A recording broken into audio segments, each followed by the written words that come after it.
We're going to talk about 3 points of control first, and then we're going to talk about how we can start to really work on the pressure. The first point of control is going to be his head, right? How can we control his head? There's a few fun options. We always have the coming underneath his head. This is a great move. The only thing that I don't like about it is this connects me to him, right? This is where Upa comes from. So if our control is under his head, we always need to cross our base. So anytime I come underneath somebody's head right here, I'm going to make sure that this hand is wide enough and that I'm pretty particular about my opposite foot. So my left foot, I'm not going to let him get it, right? If he starts to go for it, I'm going to make sure it's high enough that he can't get it. The other thing that's very helpful here is anytime you underhook somebody's head, they need to look where you want them to look. This is a crappy underhook because he still has hip control. He can still move. But if I hit my shoulder across his face, now he's starting to make noises, which is ultimately the goal. So anytime, and we're going to lead this into, we talk about doing like Ezekiel chokes and some other chokes, making sure they're looking at the direction you want is very, very important.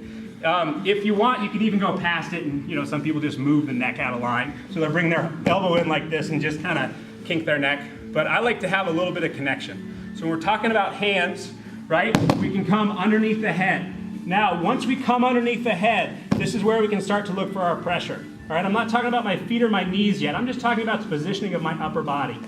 I can feel my opponent start to breathe. What I like to do at first, when I first get here, I'm going to come down, I'm going to rub my neck just on the inside of his mouth so that now he's breathing right here. It's the first little step of getting the fire lit in their little closet of mounted fun. I shouldn't say that, that sounds weird. So if I come under the head, I'm going to point his head, and then I'm going to drop my shoulder, and then I'm going to suck in that space so he's right at the base of my shoulder and my arm. And from here, I can control his direction that his head is looking at, and as long as he's looking to the side, it's going to really weaken his hip escapes, right? Because I've got him looking in the direction I want him to look, and I have his head pinned between my hand and my shoulder. And I'm bothering his breathing. If you're really fun, you can do that first. We call that the locker room. Really save that one for important things. All right, so when we talk about hands, we can go under head, but if we go under the head, we're looking to getting them pointed in a direction. If they have a gi, we can look for a lapel. But again, if you get a lapel, right, I get a nice good gi start for a cross choke here, he's gonna be connected. So, go ahead. I'm going to go with that, and I'm going to fulcrum my elbow down onto his rib cage. Because now I've started, again, to control his head. His head's not on the ground, and I've got pressure on his chest, which is pinning the back of him to the ground, which will make his movement, again, less effective. Because now I've squished him. He's making my noises, which is good. And it's not a matter of being particularly muscly, it's just a matter of leverage. So once this hand goes in, all I'm going to do is pull up like I'm doing a curl.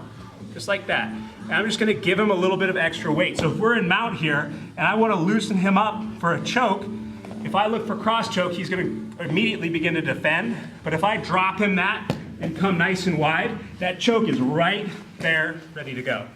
All right? So get with your partner, and we're just going to start with head control first. Do under the head, or do just a deep lapel. But if you get that deep lapel, my knee is up for demonstration purposes, I'm going to fulcrum his sternum with my elbow by lifting. All right, and you should feel them underneath you. It's not a strength thing as much as it is using your appendages and leverage. If you're too loose, right, if I don't get a deep enough grip, it's not very deep, or it's not very it's not a lot of leverage. So I want to make sure I get deep enough so that I can get that leverage to wait for that noise. Give me that noise. All right? Can we see what you want us to do from start to finish? Yeah, so you can start from any mount you want, right? So we have 3 mounts. You can do the thread, you can do the reverse knee on belly, or you can do the knee cut. As soon as you come into mount, I want you to pick which hand control you want to use. If you're already under the head, I want you to make sure that you use the top of your shoulder to drive his head across. And then we're going to come down, and we're just going to give him a little bit of top pressure. If you want to play gi, when you get on top, just grab here and just give him a little bit of pressure from the fulcrum. We're going to move into some chokes and some finishes, but I'd like to see that first so we have a good base. Once we get to our mount, right, we talked about getting him to look across. My hand isn't particularly deep, and I'm not driving with my forearm as much as I'm dropping and pushing up. You guys, when I come in here, I don't push across, I drop down his body, and then I'm gonna push up and across with my shoulder. When you push up, it actually will turn their chin up, which will open it up to Ezekiel, which we'll do in a little bit, where if we just come across, they can leave their chin down. I know when a lot of people cross-face me, I'll just put my shoulder underneath my chin, and then I'm fine. But if you cross-face them this way, then there's no shoulder to get underneath the chin, and ultimately be a lot more uncomfy.